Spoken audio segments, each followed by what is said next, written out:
de nuevo a todas las personas que acaban de llegar. Muchísimas gracias por conectarse con Nogma. Como les venía diciendo, es un tema que generó bastante expectativa. Ya vamos por las 66 personas y bueno, bastante expectativa hoy. Cómo llegar a trabajar en el exterior. Tenemos a tres súper invitados, unos grandes amigos. Alberto está desde Nueva York, las grandes ligas de la publicidad, Cristian desde Los Ángeles y Alex que está desde Dubái. En Dubái son las 4 de la mañana, así que gracias a Alex por el esfuerzo que está haciendo de más. Y pues como pueden ver la cara de Alex, lo dice todo desde su madrugada. Eh, Así que bueno, vamos a empezar en esta charla súper bacana de conectarnos con todo. Mire que la cuarentena trae cosas muy bacanas. Al tener conectadas a 70 personas hasta el momento está muy chévere. No, eso no lo podemos tener en un salón de clase y tener a tres personas tan, digamos, profesionales tan destacados como es Alberto, Cristian y como es Alex, tenerlos desde diferentes partes del mundo y que nos cuenten un poquito su historia. Eso pasa en la cuarentena y bueno, la cuarentena también trae cosas súper bacanas como esta que nos podamos conectar y que absolutamente todo el mundo esté. Para todos los que están ahí y que están conectados y con Alberto aquí hacemos un cheers para empezar esta conversatorio de cómo empezar a trabajar en el exterior. Un buen cheers ahí para todos los que estén ahí compartiendo absolutamente todo. Ahí con Cristian también con agüita, no importa. Y Alex allá con su juguito de piña, hermano. Muy bien allá. La piña está exótica, allá está en Dubái. Bueno. Debió haber echado café, pues como...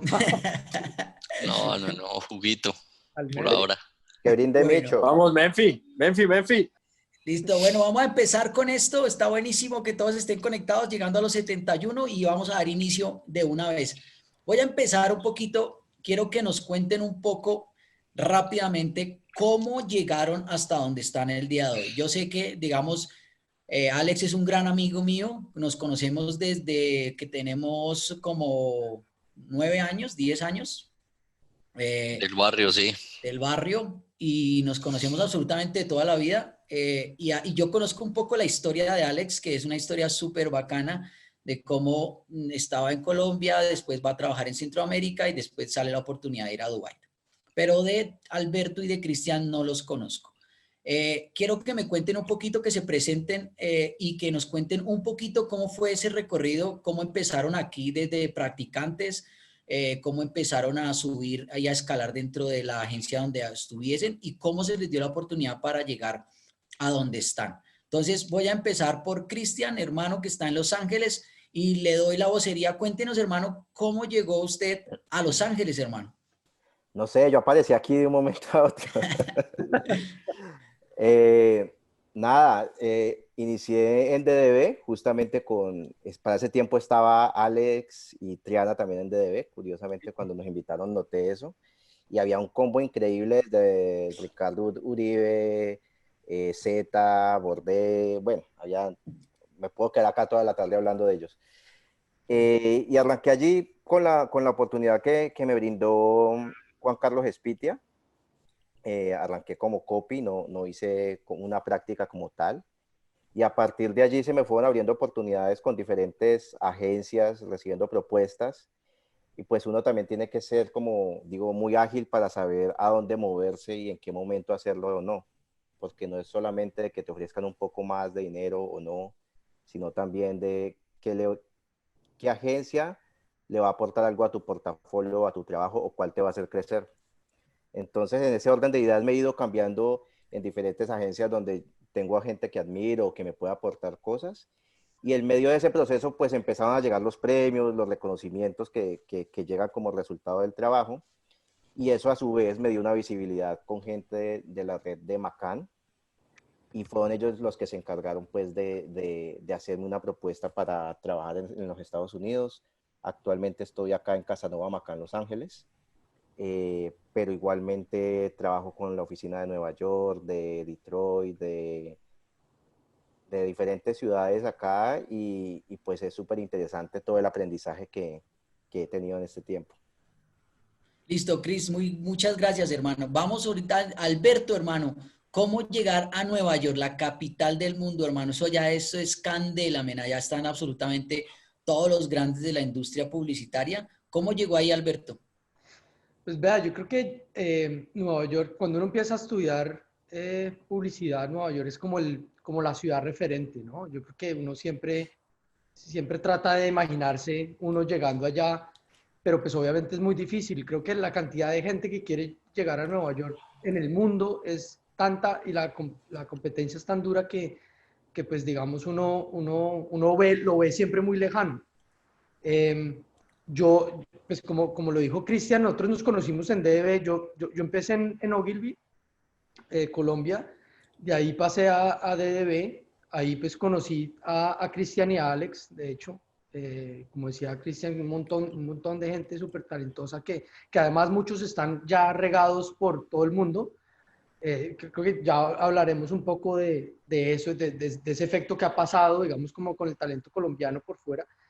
Eh, igual que Cristian, pues yo creo que paso a paso, a través de, pues, digamos, el trabajo que uno empezó a hacer y todo que le empezó a dar visibilidad y uno empezó a saltar de distintas agencias. Yo pasé por Lowe SSP3, Mullen Lowe ahora.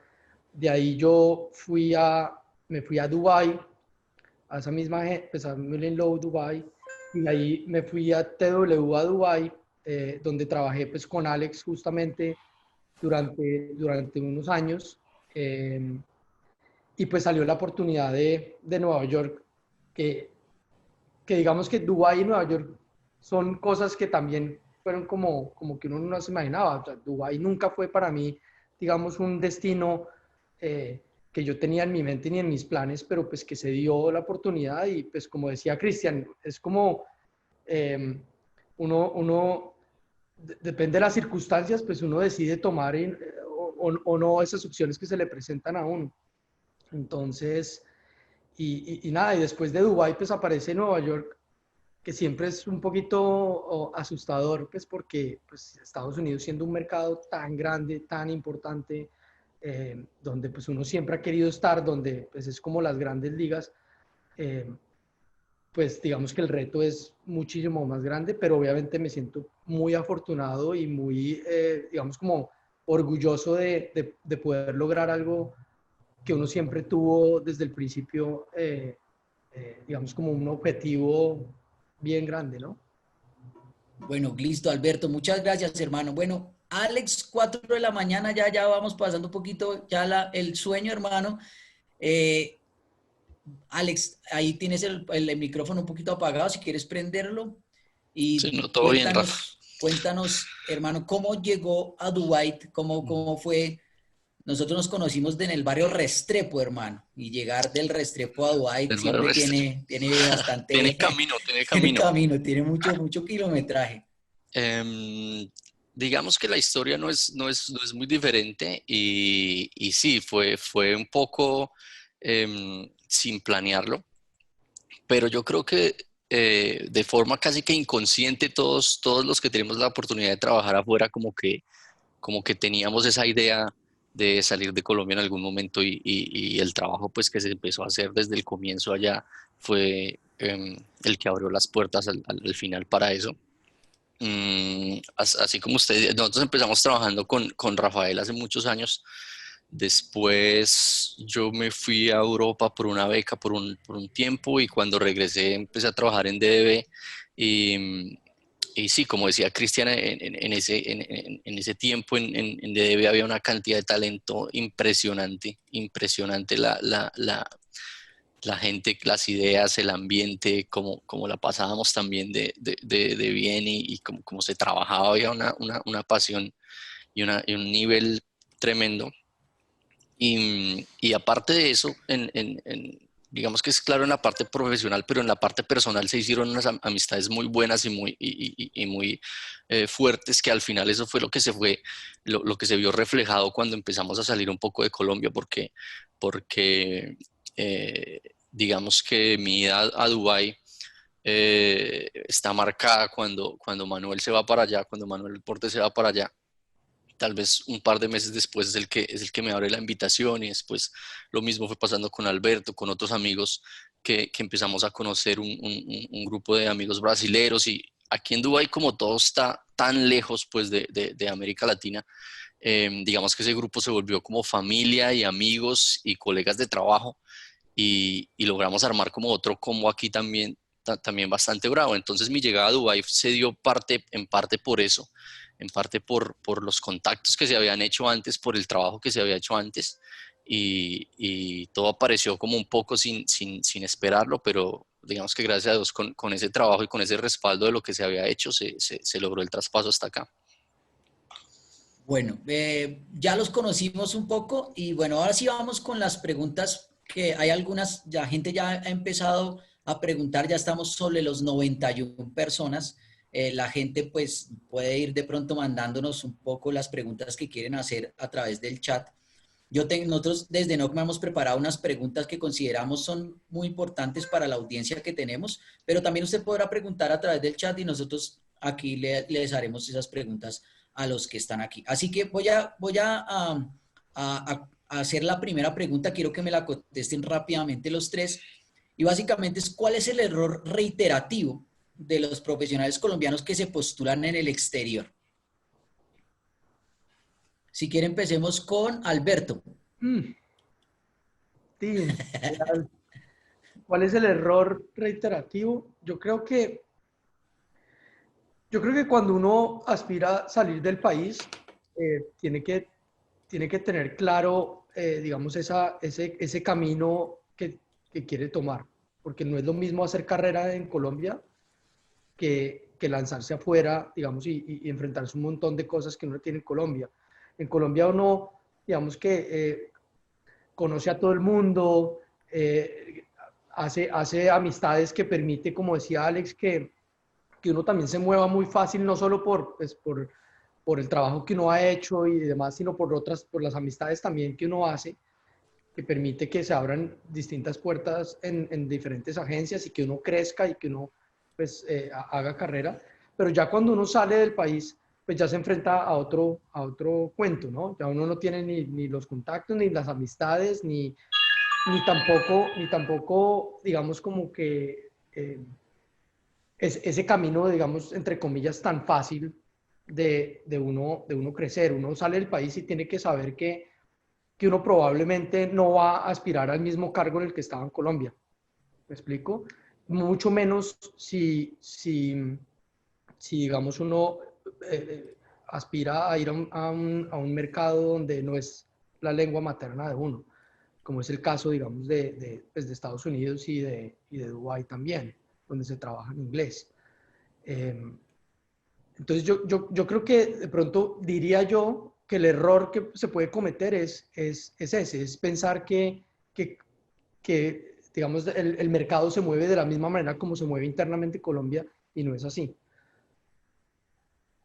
Bueno, Alex, ¿cuál cree usted considera el error más reiterativo a la hora de acceder a cargos en otra parte? Yo creo que, y por lo menos desde mi experiencia, yo creo que hay dos cosas que no son tan fuertes los profesionales de Colombia, que no eran tan fuertes incluso cuando yo estaba más joven y cuando estaba trabajando allá antes. Y el primero de todos yo creo que es el inglés. Yo creo que esa es la falencia más común, y que pues en Colombia no hablamos inglés, y la gente o sea, no lo practicamos, y la gente no lo estudia, no está interesada tampoco en estudiarlo. Entonces yo creo que eso es lo primero. Y lo segundo que se ve reflejado precisamente con este primer punto es que pues si uno no habla inglés, o si no se siente como hablando inglés, pues los portafolios están todos en español, por ejemplo. Entonces yo he tenido correos de amigos y mensajes de amigos que me dicen, oiga, muy bacano, muy bien todo lo que están haciendo allá, ayúdeme, yo me quiero ir para Dubái. Yo, claro que sí, hermano, venga, páseme su book y páseme su hoja de vida. Y le mandan a usted una hoja de vida en español y un portafolio con un pocotón de piezas en español, que pronto son muy buenas, pero pues que va a ser muy difícil uno poder transmitir eso y por lo menos en los Estados Unidos, bueno, hay un conocimiento al menos un poco de español, digamos, y hay muchos más latinos y tal, pero pues por ejemplo aquí en Dubái y eso lo hablamos varias veces con Alberto, no hay la más mínima posibilidad que alguien mire su portafolio en español. Es que ni siquiera lo mira. Y digamos que los directores generales creativos o los directores creativos ejecutivos que hay son árabes o vienen de otros países que no tienen la menor idea.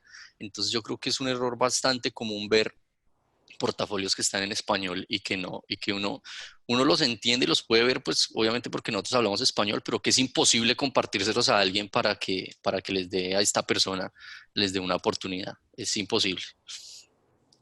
Listo. Chris, ahí le dejo la palabra, hermano. Bueno, desde mi punto de vista, obviamente el mercado de los Estados Unidos es uno de los más atractivos donde la gente quiere estar trabajando, no importa cuál sea la ciudad, por todas las oportunidades que hay. Entonces, siento que hay una competencia bastante fuerte y muchas veces los portafolios no son lo suficientemente fuertes para competir con otros creativos, por ejemplo, de Brasil, de México, de Argentina, y a veces, pues sí se logra notar una diferencia en esa presentación de los portafolios. Y yo creo que ahí hay cosas por ajustar. Y otro tema que me gustaría mencionar también es muchas veces se aplica para una posición para la cual aún no estás, ¿no? Si bien es cierto, siendo director creativo en Colombia o en Latinoamérica, no puedes, es difícil que te quieran dar esa oportunidad acá como director creativo, no solamente por el talento, sino también porque hay un tema cultural que tenés que entender, que tenés que comenzar a apropiarte de él para poder dar un direccionamiento de las ideas, ¿ya? Y eso no es tan fácil de lograr. Esa culturizarse sobre lo que te vas a enfrentar con el mercado al que debes hablarle. Listo. Yo estoy viendo absolutamente todos los chats que me están enviando. Algunos vamos a leerlos. Tenemos unas preguntas primero de parte de la escuela, entonces vamos a continuar con ellas. Vamos a hacer dos más y luego sí vamos con las preguntas de la gente. Así que gracias a todos los que están aquí y a todos los que se han conectado. Por ahí sé que se conectó el Emo. Un abrazo al Emo, un abrazo a Manuel Bordé también, que está por ahí conectado. Ricardo Uribe también por ahí está conectado. Toda la plana mayor, mejor dicho, conectado hoy con Nogma. Les agradecemos muchísimo. Gonzo también está por ahí. Un abrazo grande a todos, hermano, y gracias por conectarse hoy a Nogma. Bueno, yo tengo otra pregunta. Ser latino ya es una carga para mercados internacionales en donde mandan otros. Y ser colombiano, pues me imagino que debe ser también otra carga. Digamos que los brasileños y los argentinos han podido aliviar esa carga porque ya pues llevan muchos más años y llevan mucha más experiencia que nosotros. Pero la movida del colombiano ahora está tomando mucha fuerza. ¿Cómo nos perciben afuera como profesionales? Desde mercados, por ejemplo, como los mercados americanos y cómo nos perciben desde los mercados, en este caso en el mercado de Dubái. ¿Cómo perciben al colombiano? Ya, digamos, sabemos que han estado muchos arriba, muchos argentinos y brasileños han estado arriba, pero colombianos estamos viendo, digamos, una nueva ola de esos. ¿Cómo nos perciben? Nos perciben como tipos, como que es importante mirar hacia Colombia por lo que se está haciendo. Alberto. Yo creo que los latinos ya tenemos una reputación que se ha venido estableciendo durante varios años, especialmente por ese trabajo que hicieron los argentinos y brasileños durante muchos años. Pero yo creo que lo que está pasando ahora es que los colombianos venimos haciendo un trabajo muy sobresaliente y yo creo que eso sí, eso lo está viendo mucho el mundo. Y yo creo que Colombia ha contribuido aún más en construir esa reputación de América Latina. Yo creo que si nos ven el mundo, y lo digo también por Dubái, eh, ven a Latinoamérica como, digamos, un buen lugar para reclutar talento. Eh, eh, sí, yo no veo para nada, digamos que el ser latino como una carga, pero más por el contrario, como un plus, lo veo yo. Eh, y no solo Colombia, pues Perú y México y los chilenos también vienen haciendo pues, un muy buen trabajo. Eh, yo creo que el colombiano en particular tiene algo que me parece que es muy útil y es el colombiano súper recursivo. Yo creo que hemos sabido utilizar la creatividad de una manera eh, pues en la que encontramos la forma de hacer las cosas sin muchos presupuestos, sin muchas cosas que, digamos, otros mercados tienen, como por ejemplo Estados Unidos. Y eso hace pues, que haya una escuela donde uno se pueda adaptar muy fácil a las diferentes culturas y a las diferentes circunstancias. Yo creo que eso es un plus que los colombianos tenemos y que se ve bastante en todo el trabajo que hace Colombia, incluso hoy en día, ¿no? Bueno, Alex, ¿cómo ve el tema Dubái? ¿Cómo ven ese tema de los colombianos, en específico del talento colombiano hacia esa parte del mundo? Es igual, como venía diciendo Alberto, yo creo que lo de Colombia, y yo creo que tampoco es nuevo, yo creo que ya vamos como país desde hace varios años, no sé, una década tal vez, ustedes miran los resultados en premios y los resultados en negocios que hay, sobre todo en la creatividad colombiana. Em, y eso se ve reflejado. Yo creo que no hay eh, una estigma, por decirlo de alguna manera, con respecto a los colombianos y por el contrario, el latino en general tiene nuestra creatividad tiene un sabor y un color diferente que es muy atractivo para las marcas y para las empresas que están buscando talento. En el caso específico de Dubái, por ejemplo, aquí no hay escuelas de publicidad, por ejemplo, aquí no hay facultades de comunicación, entonces casi todo el talento tiene que ser traído. Y no es una carga para nada ser latino, hay muchísimos brasileros, hay muchísimos latinoamericanos trabajando aquí y los colombianos nos hemos venido abriendo nuestro espacio. Entonces, yo creo que es un reflejo del trabajo que se viene haciendo desde Colombia desde hace muchos años y sí, para nada una carga, por el contrario, yo creo que es una ventaja.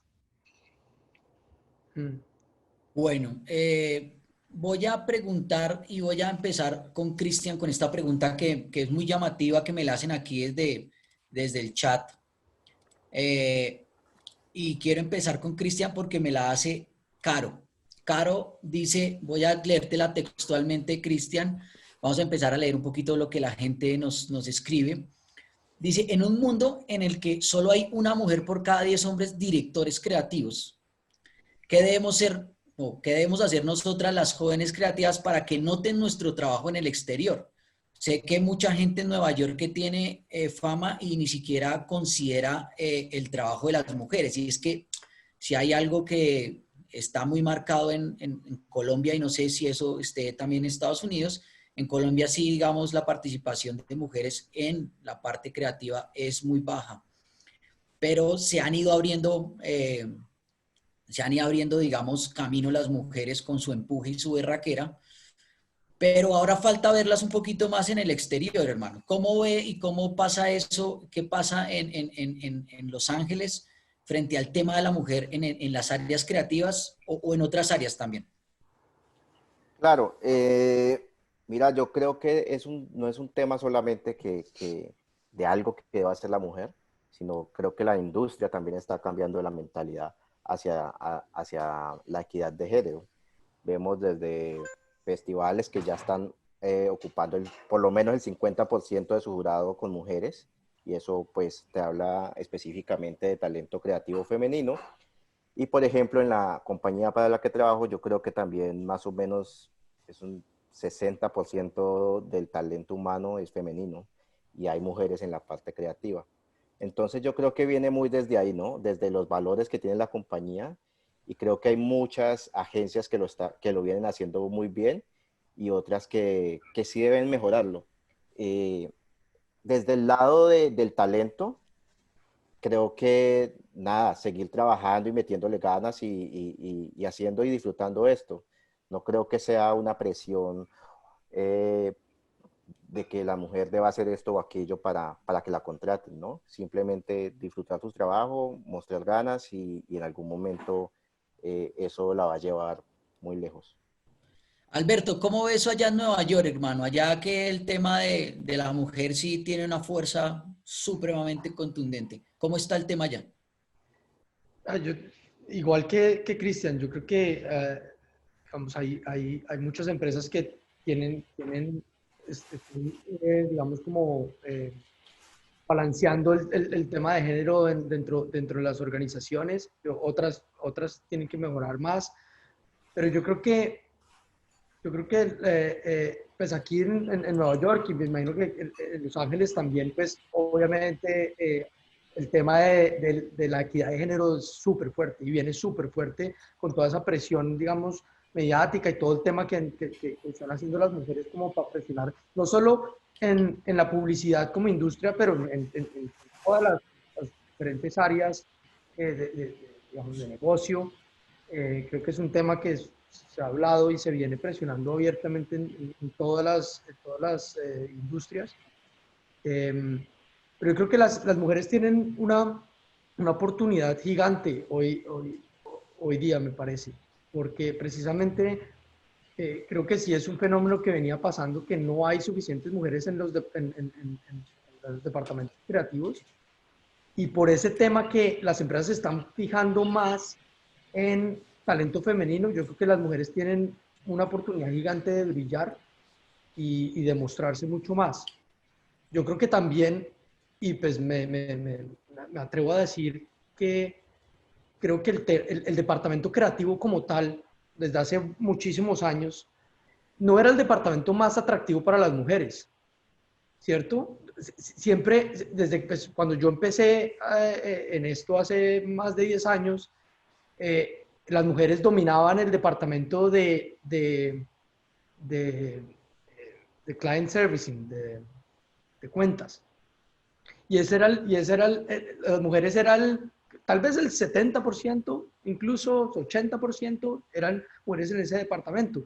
El departamento creativo de pronto no era tan atractivo como disciplina para las mujeres, y eso está cambiando. Las mujeres quieren ser más creativas, quieren involucrarse más en esa área, lo cual pues está muy bien, porque pues creo que nosotros manejamos muchas cuentas de las cuales pues las mujeres tienen mucha más idea, ¿no? O sea, Sí, totalmente, totalmente. se ve mucho que pues un equipo de hombres manejando un producto femenino y pues como que no tiene mucho sentido. Entonces, creo que las mujeres tienen una oportunidad gigante y las necesitamos en el departamento creativo.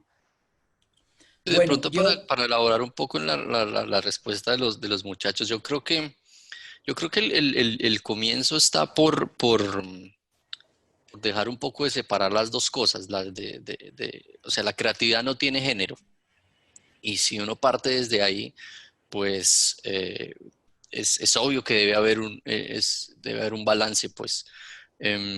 Digamos que históricamente la publicidad ha sido un campo bastante machista y desde los, no sé, años 40 tal vez estuvo dominado por los hombres, independientemente de decir un juicio de valor hacia eso desde el comienzo. Pero yo creo que lo importante, como decía Alberto, está en la oportunidad tan grande que hay.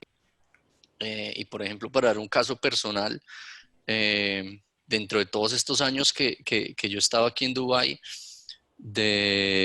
digamos que si de todas los books y las hojas de vida que me han llegado, si me han llegado dos de mujeres en 6 años, es mucho decir. Entonces está como todo por hacer, y los resultados tienen que ser buenos. Entonces es más como un llamado como a la motivación y como a todas estas chicas que están trabajando en creatividad, que envíen el portafolio, que empezar a cambiar eso.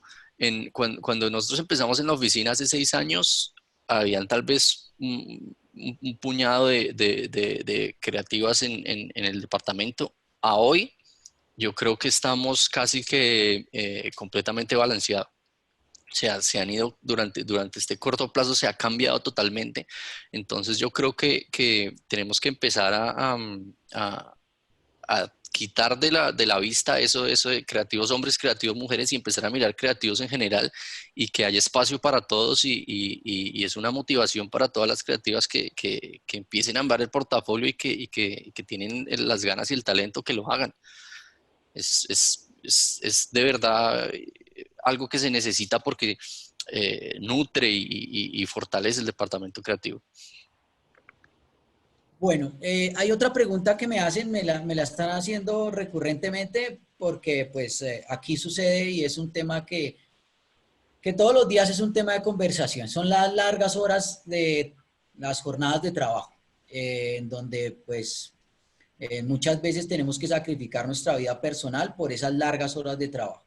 Eso pasa y pasa en Nueva York, pasa en Los Ángeles y pasa en Dubái, o sea, siguen estando las largas jornadas de horas de trabajo, jornadas de 14, 16, 18 horas. Si sigue pasando, voy con Alberto. Pasa en Nueva York, pasa en Los Ángeles, pasa en Dubái, pasa en TNT, pasa en todos lados. Yo creo que, pues, digamos, aquí en Estados Unidos la gente respeta un poquitico más esas horas laborales. Digamos que sí hay un poco más de respeto frente al tema, pero aún así, pues hay días que hay que quedarse más tarde. Yo creo que pues aquí especialmente en Nueva York se trabaja bastante y digamos que la gente que vive aquí, digamos, pues la gente que es de aquí, tiene una mentalidad de trabajo mucho más, digamos, como rígida o estricta en el sentido que aquí se trabaja, eh, digamos, tanto espacio para, para disfrutar, ir a la playa, ese tipo de cosas, digamos, esa mentalidad. Eh, pero hay días en que hay que trasnochar, hay días en que uno tiene una licitación, pues hay que quedarse más tarde. eh, y digamos que acá hay mucha gente de distintas partes, ¿cierto? Pues Nueva York, obviamente hay gente de muchas partes también de Latinoamérica, que venimos con una mentalidad en la que si uno quiere, uno está muy apasionado con el tema de la publicidad y si uno quiere, digamos, como dar un poco más, hay que quedarse un poquito más, digamos, esas horas de más para sacar proyectos en los que uno de verdad cree y que de pronto están fuera de ese día a día, digamos. ¿Cómo está la cuestión allá en Los Ángeles? La misma historia, Cris. Sí, pasa en todas las ciudades, en diferentes partes del mundo, pero también creo que va mucho de la mano de la compañía, ¿no? A mí personalmente acá me ha tocado poco el tema del trasnocho, de trabajar más, y fue un cambio gigante, porque claro, venía de Colombia donde uno está acostumbrado a darle hasta las 15 y el fin de semana, y bueno, un poco uno crea ese hábito y no le ve problema. Y cuando llego acá, se comenzó a manejar toda una velocidad. Creo que también es el mood de California, ¿no? La gente es más relajada, más tranquila, hay más vida, la playa está al lado. Entonces a mí me gustó mucho digamos, ese estilo de trabajo y de vida que se genera acá. Y me fui adaptando, porque al principio también eran no sé, eran las 6 y me iba a ir y me daba pena, porque obviamente uno viene de una cultura donde te vas a las 6 y te están aplaudiendo porque te estás yendo muy temprano. Eh, pero bueno, ya me iba y no podía creer que no me estaban aplaudiendo, como que ¿dónde están los aplausos, no? Pero, pero luego me fui acostumbrando y eventualmente sí he tenido que trasnochar y sobre todo estas últimas semanas con toda esta crisis, con las cuentas, he trabajado un montón. Alex, ¿cómo está ya el tema de la trasnochada? Yo sé que usted, yo lo veo a usted también, ahí como hablamos constantemente, lo veo siempre conectado, está en línea, hermano. Me No, imagino pues casi, allá. casi que está trasnochando para esto. Sí. Sí. Esa pregunta, ¿cómo está la trasnochada Charla, eh, para las para las charlas. charlas? No, aquí en Dubái depende mucho de la agencia. Yo creo que en TWA, yo creo que éramos de las poquitas agencias que no trasnochábamos, eh, más que, digamos que nosotros trasnochábamos y el grupo con Alberto con los amigos y compañeros que mencioné al comienzo de esta sesión, más que por los proyectos que estábamos nosotros motivados por hacer, algunas veces por nuevos negocios, licitaciones o en las temporadas de festivales y todo eso que es casi que imposible uno de quitárselo, pero en general em, he tenido conversaciones con otros amigos y que trabajan en otras agencias en Dubái que trasnochan mucho más, entonces yo creo que también va mucho de la mano de la filosofía de la agencia en la que uno trabaje y depende mucho de la actitud, yo digo, del empleado, del creativo, porque y lo digo por la experiencia personal, que como trabajamos nosotros, a un punto la pasión y las ganas de hacer las ideas y las ganas de trabajar, no sé, como que no era un trabajo. Y aparte que usted está con amigos y con compañeros muy cercanos que empieza a disfrutar y la pasa es bueno y al final el trabajo refleja toda esa energía y toda esa buena onda. Entonces, cuando no es un trabajo para usted, pues es más fácil, digamos, que quedarse tarde. Entonces aquí, para resumir el tema de la trasnochada con respecto a aquí en Dubái, yo creo que depende de la agencia. Hay otras agencias que trasnochan mucho más. Y yo digo que, en conclusión, la trasnochada tiene que valer la pena. Ese yo creo que es la gran diferencia. Cuando uno está trasnochando por un proyecto que de pronto no le parece interesante o hay mucha desorganización, o si uno está trasnochando para cubrir la espalda a alguien que no hizo su trabajo, pues obviamente va a trasnochar haciendo mala cara y va a decir que está perdiendo su tiempo. Pero si lo que está haciendo es una idea que el grupo de trabajo se siente cómoda, que de pronto puede ganar en festivales o que de pronto es una idea que nos va a traer un nuevo negocio para la oficina, la trasnochada cambia totalmente de sabor y cambia la actitud y cambia la forma y uno se queda y sabe que esa trasnochada la va a poner mañana en el portafolio con orgullo y va a servir algo que como creativo le va a servir en su book. La trasnochada pasa totalmente a un segundo plano. Entonces yo creo que también es un tema eh, eh, individual de cada creativo.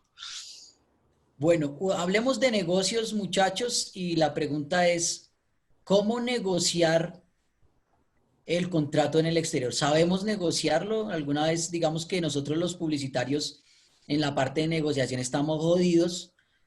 A nosotros nos ofrecen un pan y nosotros salimos detrás del pan y a veces por esas mismas ganas que tenemos, pero ya trasladarse a otro país, irse a vivir a otro lugar, requiere un montón de cosas, aunque uno no lo tenga pensado y uno crea que es muy sencillo, que bueno, se me presenta la oportunidad y voy tras de ella, pero saber negociar es una virtud, ser un buen negociante es una gran virtud.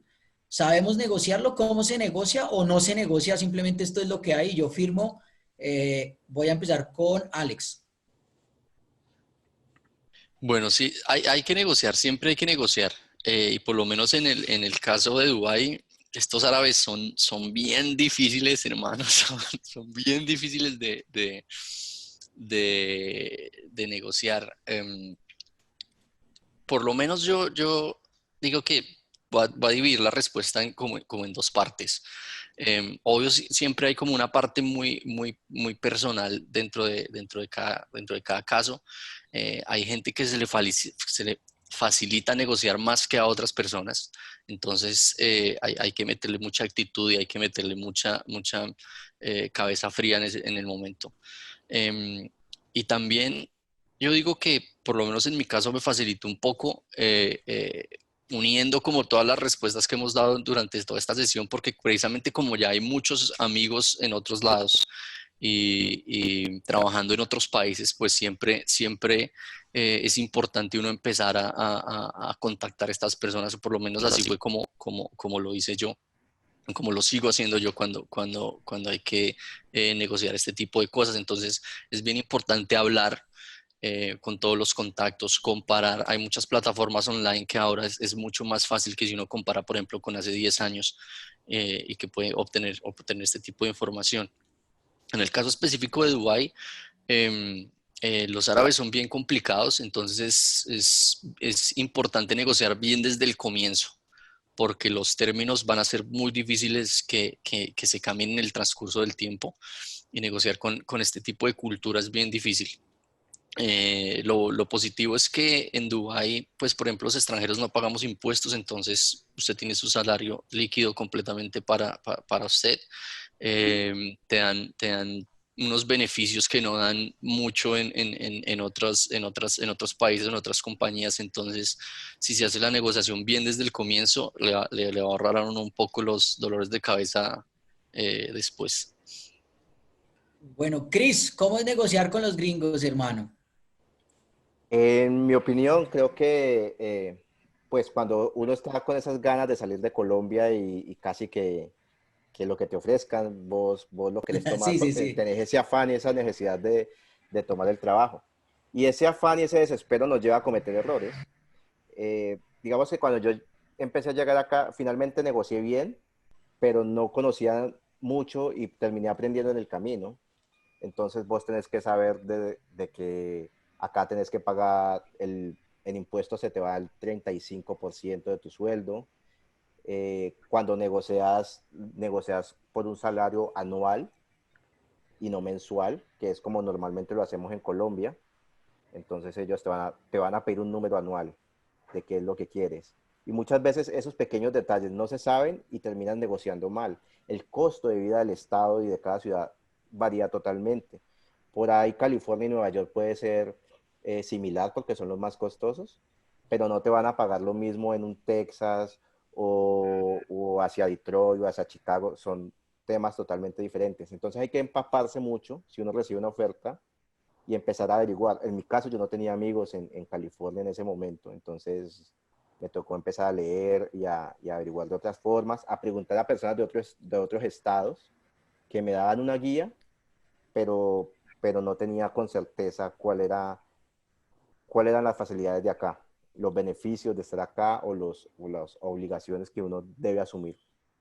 Entonces creo que va a depender mucho de el contexto o la ciudad o el territorio donde te vayas a mover.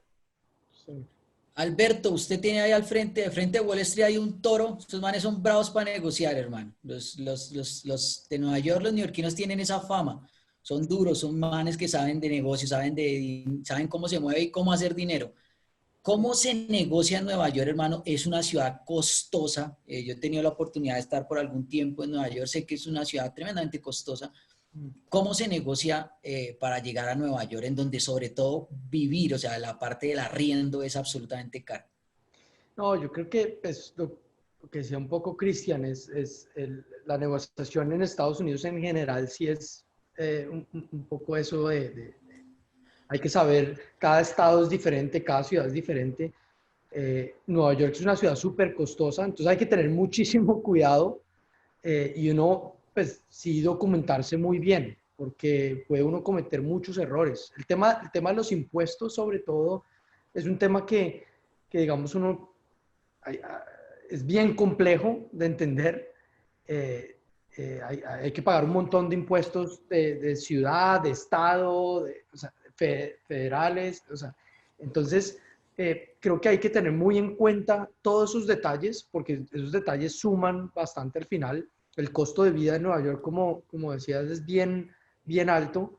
Entonces, yo creo que uno tiene las herramientas, como decía Alex, hoy en día uno tiene las herramientas online para uno chequear si uno no tiene, digamos, contactos. Eh, pero yo creo que también depende mucho de en qué circunstancias se encuentre uno, ¿cierto? Es muy distinto cuando, digamos, uno está buscando ese trabajo que cuando a uno lo buscan a uno, ¿cierto? Cuando uno lo buscan a uno, uno tiene, entre comillas, la ventaja. porque uno tiene, digamos, como, ¿cómo se dice? Como y como la primera jugada, digamos, o la ventaja en el juego, ¿cierto? Sí, tiene uno el Joker ahí. Exacto, porque lo están buscando a uno, entonces uno toma una posición en la que, ok, pues si me quieren, entonces uno pues como que empieza a pedir, la negociación es completamente distinta. Eh, Como decía Cristian, si uno pues de algo está buscando o entra de pronto un poco en ese juego de la desesperación de me quiero ir a Colombia, tengo ese afán, pues uno normalmente tiende a cometer ciertos errores de pronto desesperarse o aceptar cualquier cosa que le están ofreciendo, que pues normalmente obviamente digamos, va a ser mucho más bajo de lo que uno podría aspirar. En mi caso particular, pues tuve la fortuna de que ellos pues, nos buscaron. Yo me vine a Nueva York con Manuel Bordé y con dos compañeros desde Dubái. Entonces, digamos que nosotros sí tuvimos la fortuna de tener un tiempo prudente para, para negociar bien, para pensar, digamos, y tener toda esa información que necesitábamos para hacer una buena negociación. Y yo creo que al final, pues aquí en Nueva York entienden muy bien, pues, todas esas necesidades que hay frente a que la ciudad es bien costosa y frente también a ese juego de si me quieren, entonces yo pido un poco más y juego, entro a ese juego. Yo creo que esos son digamos, los puntos claves en una negociación. Ahora, igual, depende de cada cual. O sea, yo tengo amigos que saben negociar muy bien y son, digamos, muy buenos en ese juego negociando. Hay otros que no tanto. Yo creo que es un tema también muy personal. Bueno, estamos en 99, casa llena, y bueno, gracias a todos los que están ahí por conectarse, muchísimas gracias, está súper buena la charla, creo que vamos a hacer un par de preguntas más. Aquí hay mucha gente que está conectada y que me estaba como preguntando algo muy parecido. Hay muchos que los que están conectados son junior y están pasando a ser senior, y hay otros senior que ya están pasando pues a las direcciones creativas. Pero la pregunta recurrente en lo que veo dentro de lo que me envían en el chat es si hay alguna forma, es decir, aquí por ejemplo una persona me pregunta, dice que hace muchos años, a ver, la voy a buscar un poquito, denme un momentico. A ver, dicen que desde hace mucho tiempo la Escuela Superior de Creativos de Argentina, que también la saludamos, un abrazo a toda la gente de Argentina y a la Escuela de Creativos que somos parceros, desde hace muchos años se desarrolló una metodología para revisar los book creativos. Y cuando uno está haciendo junior o cuando uno está haciendo junior y pasando a senior o senior a la dirección creativa, los mercados internacionales sí revisan el portafolio o uno tiene que mostrar ya un trabajo o ya haber tenido un cargo de dirección creativa para realmente estar en el blanco, en el ojo de los que lo van a reclutar a uno a nivel internacional. Es decir, hay que tener un tiempo específico, es decir, mucha gente junior quiere, yo ya me quiero ir porque yo no quiero buscar otras, usted sabe, ¿no? Todo el tema de moverse, de vivir en otros países es un tema que no solamente está en el mundo publicitario, sino en el resto de facultad, en el resto de carreras y en el resto de personas, pero hay que tener un tiempo específico maduro para uno estar en el ojo de quienes van a reclutarlo o amigos que le van a uno a tirar la mano para llevarlo a otros mercados, o sí, de verdad, el portafolio le abre a uno las puertas. Voy a empezar con Alberto. Yo creo que ahí hay un tema que es bien importante y es el tema de los papeles y todo ese proceso para digamos, traer a alguien de afuera, digamos, como en el caso es de reclutar a alguien de Colombia, por ejemplo. Yo creo que es un tema bien importante porque yo no creo que haya que ser director creativo para el mundo fijarse en esa persona, pero yo creo que para una empresa, porque traerse a alguien de afuera es una inversión, ¿cierto? Hay pues, un billete importante de por medio, hay unos trámites que normalmente pues cuestan un dinero importante y que son pues digamos tediosos y que toman tiempo, etcétera.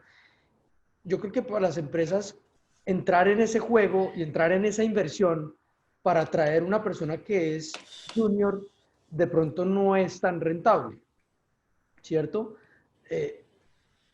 Para eso pues miro qué es lo que tengo, el talento que tengo aquí. En este caso, pues en mi caso en particular, pues Estados Unidos, pues todos sabemos, hay un montón de talento, entonces digamos que pues tiene que ser un caso, digamos, extraordinario para de verdad las empresas meterle el billete y dar esa inversión. Yo creo que eso es pues, lo principal.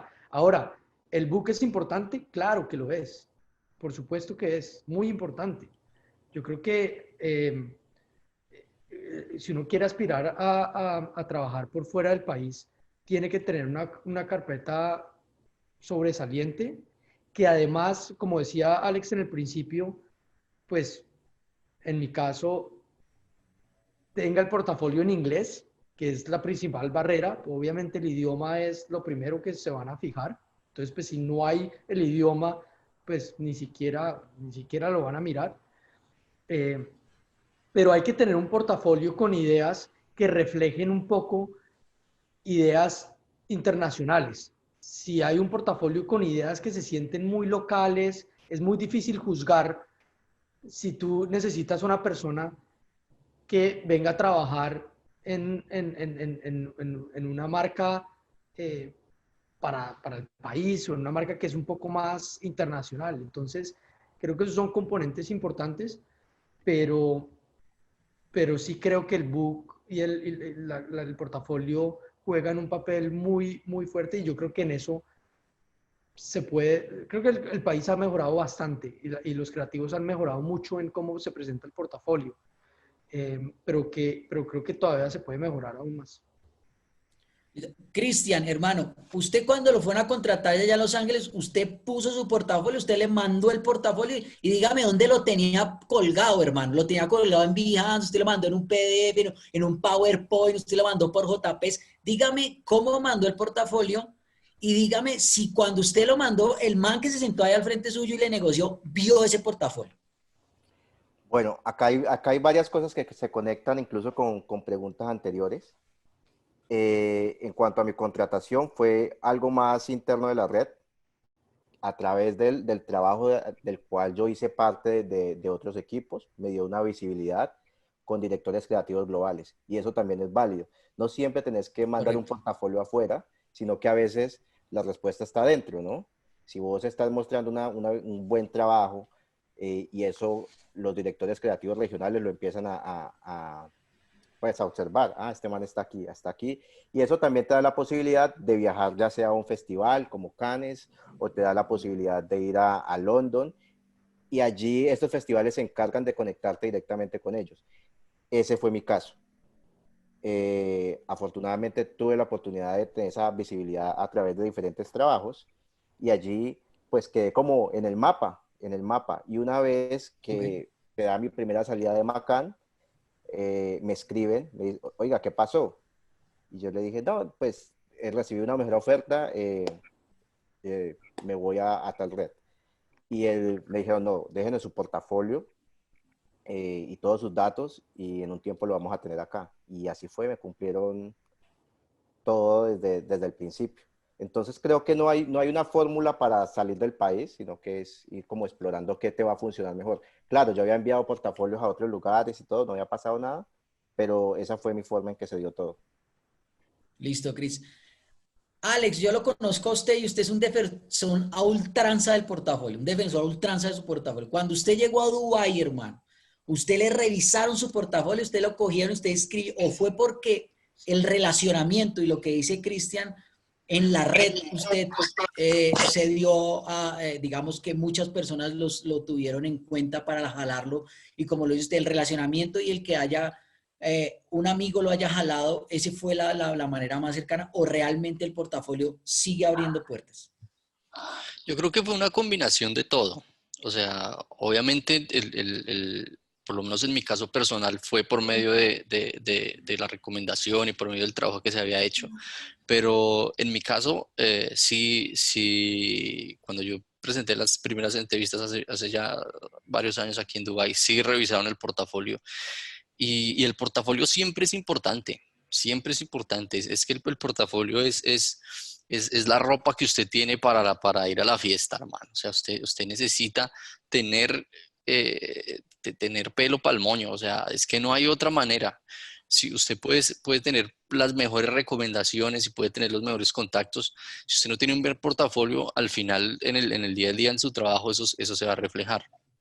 Ahora, si usted tiene un excelente portafolio, pero pues no tiene los contactos o no lo mueve el portafolio ni lo promociona, pues va a ser muy difícil. Entonces como decía Cristian, es como encontrar un balance. Yo sí considero que para cualquier creativo el portafolio es fundamental y el portafolio con las ideas, con las campañas y de presentarlo de la mejor manera posible, siempre va a abrir la puerta.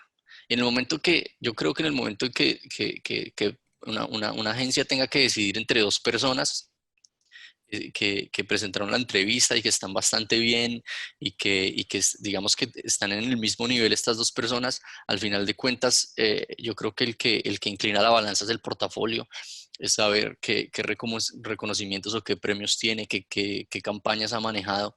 Eso es lo que tal vez va a inclinar la balanza en favor de una persona. Sí, entonces el portafolio siempre tiene que ser importante y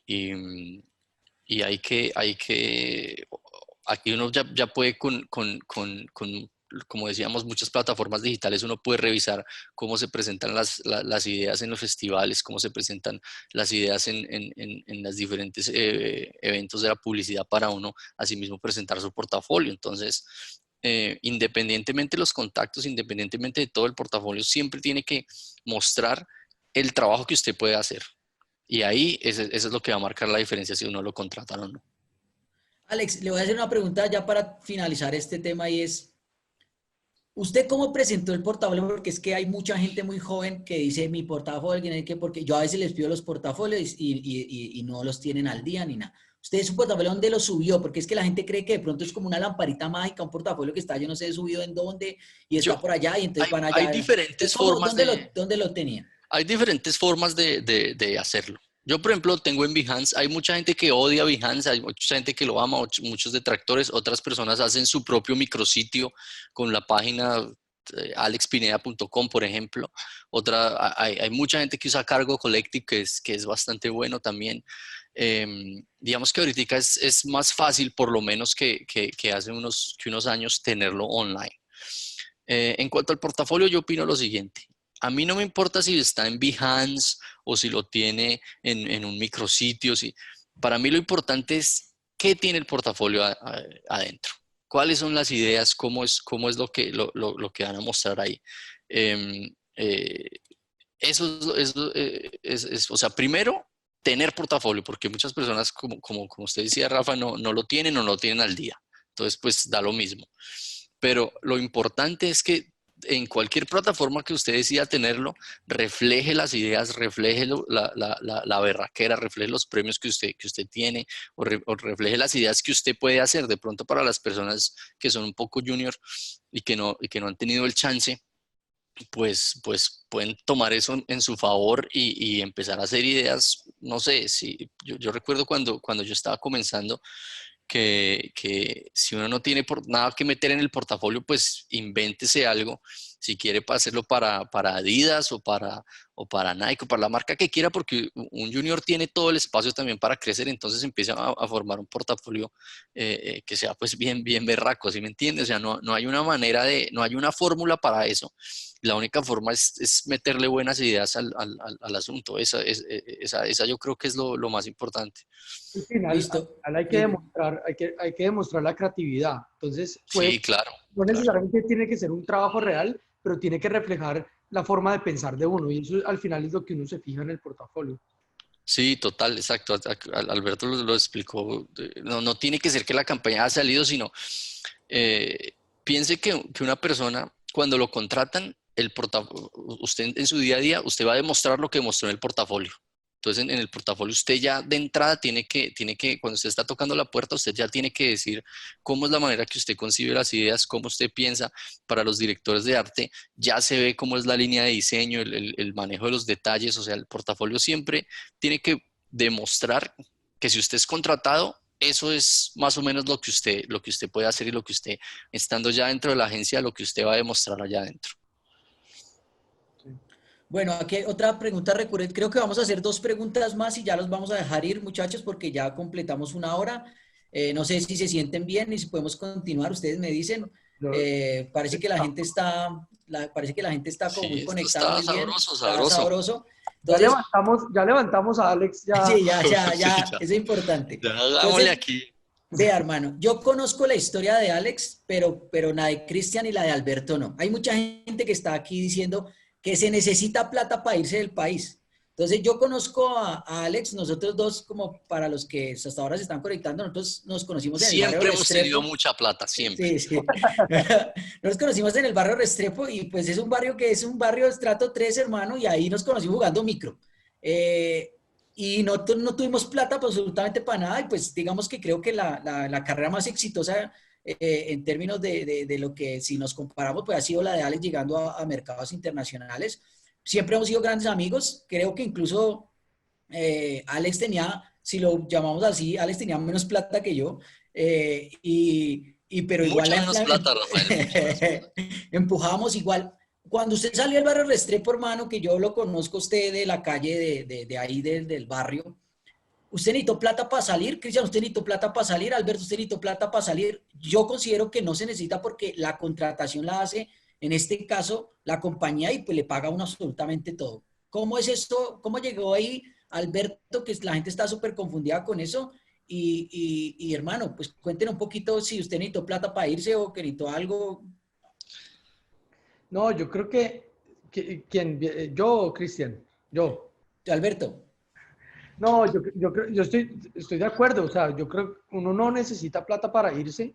Yo lo que sí creo es que uno necesita empezar a aprender, a trabajar, aprender en el país y ahí sí tomar la decisión de mirar uno para dónde va. Porque yo sí creo que al final, si uno se lo llevan para otro país, pues uno, digamos que va a tener un salario y ese salario pues le tiene que dar en cierta medida pues para vivir y acomodarse pues crecer.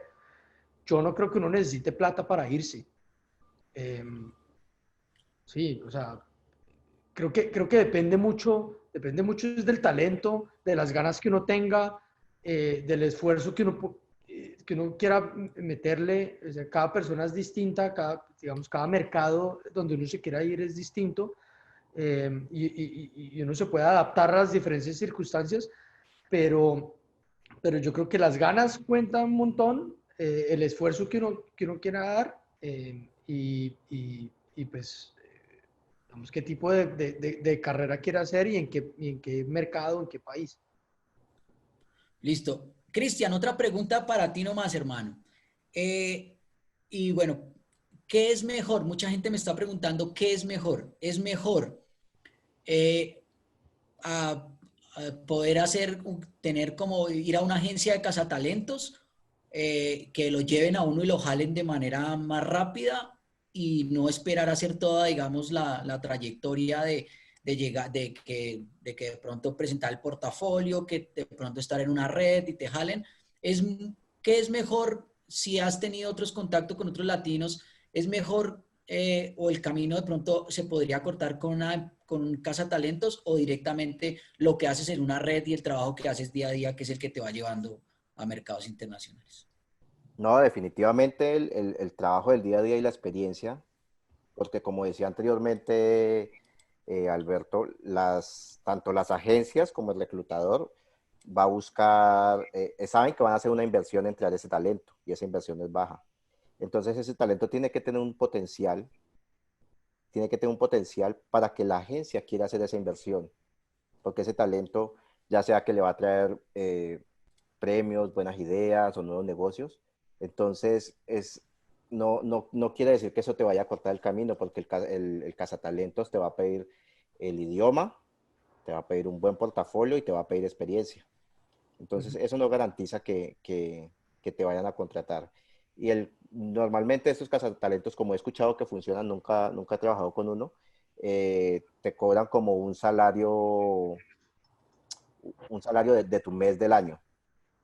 Ok, No sé cuál es la forma de pago, pero normalmente si tú te ganaste, no sé, eh, $200,000 al año, entonces lo dividís en 12 y un mes de eso tiene que ir para el cazatalentos. Pero definitivamente te va a pedir un buen portafolio, experiencia e inglés. Hay agencias que le pagan a ese cazatalentos. O sea, no le toca pagar a uno en particular, sino la agencia, digamos, sí, lo conectan a uno con la agencia y la agencia es, digamos, el que da esa comisión. Ellos tienen un fee o alguna cosa así, sí. Exacto. Que sí, normalmente, bueno. que normalmente es después de que uno pasa el periodo de prueba. Eh, sí. Sí, sí. Bueno, una pregunta desde la escuela y es, ¿cuál ha sido el gran cambio realmente a nivel profesional en temas de mentalidad que te da salir del país? ¿Cuál es ese gran cambio realmente de lo que yo pensaba cuando estaba en Colombia y ahora que pienso cuando estoy por fuera? Entonces, empecemos con Alex. Bueno, yo creo que el roce internacional sí le cambia a uno bastante la manera. Yo digo que por lo menos en mi caso es ver el trabajo de una manera mucho más profesional. Sí, yo digo que los colombianos somos muy buenos trabajadores, muy buenos camelladores, pero yo sí creo que en Colombia somos muy tropicales todavía en en todas las áreas, no solamente en la publicidad. Entonces el tema de la organización, el tema de la puntualidad, el tema de trabajar de una manera más estructurada, yo creo que nos falta un poquito ahí. En Colombia, eh, en general, no solamente hablando de la publicidad, en general, yo creo que falta un sentido de la responsabilidad un poco mayor. Em, y uno se da cuenta cuando empieza a trabajar con personas que vienen de otra cultura, que vienen como de otras estructuras y otras formas de pensar y de trabajar. Entonces, independientemente que, como decía, el colombiano es muy recursivo y es muy versátil y nosotros somos muy buenos camelladores, cuando uno sale a trabajar en otro país tiene que ponerse pues tiene que ponerse la chaqueta de trabajar de una manera mucho más consciente de muchas cosas que de pronto estando en Colombia como somos como más relajados y como uno ya sabe cómo moverse, pues la coge más suave, pero en el momento de trabajar proyectos grandes, con presupuestos más grandes, como de trabajar con gente que está en otras culturas. Sí, nosotros en Colombia pues trabajamos y nos entendemos porque todos somos colombianos, entonces ahí no hay pierde.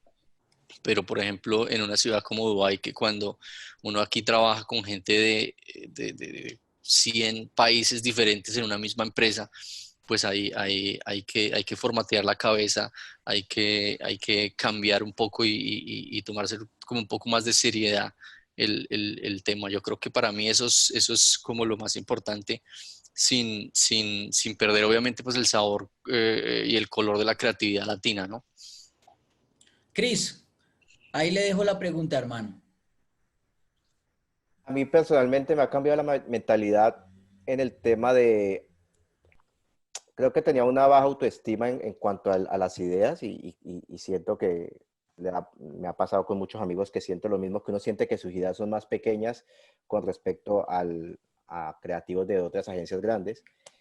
Y acá he tenido la oportunidad de uno sentarse a pensar con otras agencias, a presentar ideas, estar en licitaciones. A veces los clientes, acá normalmente los clientes llegan a tener hasta 4 y 5 agencias. Entonces está la agencia del mercado general, la hispana, la afroamericana, la asiática y muchas veces tienen que licitar por un proyecto. Y en esas licitaciones te das cuenta que vos puedes presentar ideas igual de buenas a ellos y muchas veces están peleando, ¿ya? Entonces, eso me ayudó a ganar confianza y a no tenerle a no sentir de que uno genera ideas pequeñas, ¿no? Sino que uno tiene ese potencial de generar un gran trabajo y creo que acá hay colombianos que están demostrando eso, ya con resultados, por ejemplo, Tito que está en Chicago, Uribe en San Francisco, otra gente que está en Miami, Ciro, Zeta, todos tienen un trabajo increíble y uno lo va viendo año a año. Y claro, uno lo veía muy lejano, pero eventualmente uno puede estar en el mismo punto. Es un tema de tiempo y de bagaje que te lo va dando el día a día. Sí. Listo. Alberto. Yo creo que, yo creo que Colombia, como decíamos antes, yo creo que Colombia viene demostrando hace varios años el gran talento que tiene y, digamos, lo viene haciendo en los diferentes festivales de creatividad donde viene arrasando y de verdad demostrando. Yo creo que el talento está, el país se está dando cuenta de eso y en los demás países se están dando cuenta y se están fijando mucho en Colombia. Yo creo que hay que creérsela. Yo creo que estoy de acuerdo con lo que dice Chris. Creo que uno sale del país un poco tímido de pronto, eh, que en cierta medida pues esa humildad está muy bien, pero que también pues, hay que salir creyendo que las ideas que uno tiene están al mismo nivel o incluso por encima de los demás países y de los demás creativos. Entonces yo creo que es un tema también de creérsela, de saber que el talento está, que uno tiene muy buenas ideas que compiten en el mundo. eh, y yo creo que estoy de acuerdo con Chris, es un poco esa mentalidad que uno le cambia cuando uno sale. eh, y yo vuelvo un poco al tema de la recursividad, porque creo que eso es algo que los colombianos tenemos y que no todo el mundo tiene. Esa facilidad de encontrarle la vuelta a cómo sacar los proyectos adelante sin tantos recursos, con un montón, digamos, como de obstáculos y de cosas. Yo creo que eso es un valor agregado que tenemos los creativos en Colombia y que en el momento de salir y que nos damos cuenta que tenemos ese valor agregado es cuando realmente yo siento que hacemos la diferencia, y rompemos un poco esa estructura, digamos, y esa mentalidad, porque digamos en mercados como Estados Unidos, pues la industria está muy bien estructurada, digamos la publicidad y las comunicaciones una industria súper grande, cosa que pues en Colombia es otro cuento. Entonces yo creo que esas son las diferencias y los valores agregados que uno tiene y que hacen que uno cambie esa mentalidad un poco al salir. Bueno, vamos con las dos últimas preguntas. Y una es, eh, yo he sentido esa sensación, usted llegó a otra ciudad, lo invitaron a almorzar, la pasó chévere, llegó a su habitación en la noche y cerró la puerta y dijo, mierda, me estoy enfrentando a un reto gigante y empieza como ese miedo, como marica, ya mañana toca ir a la oficina y que puta, ¿qué voy a hacer? Y qué voy a decir porque es la primera vez que salgo. La gente me pregunta ¿hay alguna anécdota en específico que cuando usted ya llegó el primer día de oficina diga, marica, tengo miedo, la cagué, no sé qué vengo a hacer aquí, estoy perdido, y que de pronto ese miedo los haya sobrepasado cuando fue esa primera vez que salieron del exterior? ¿Cómo enfrentar esa vez? Porque yo sé que a uno, si uno cuando tiene su primer trabajo ni siquiera vaya a almuerzo del miedo que le da, ¿cómo será cuando uno enfrenta y llegar a otro país? Empecemos con Alberto. Mm, Yo tengo, yo tengo una anécdota en Dubái, digamos, porque pues yo pasé de Colombia a Dubái. eh, y, y yo tengo una anécdota que es que cuando yo llegué a Dubái, digamos, y me enfrenté al primer meeting, digamos, que tenía en la agencia, pues era una mezcla cultural gigante. Yo tenía un irlandés, un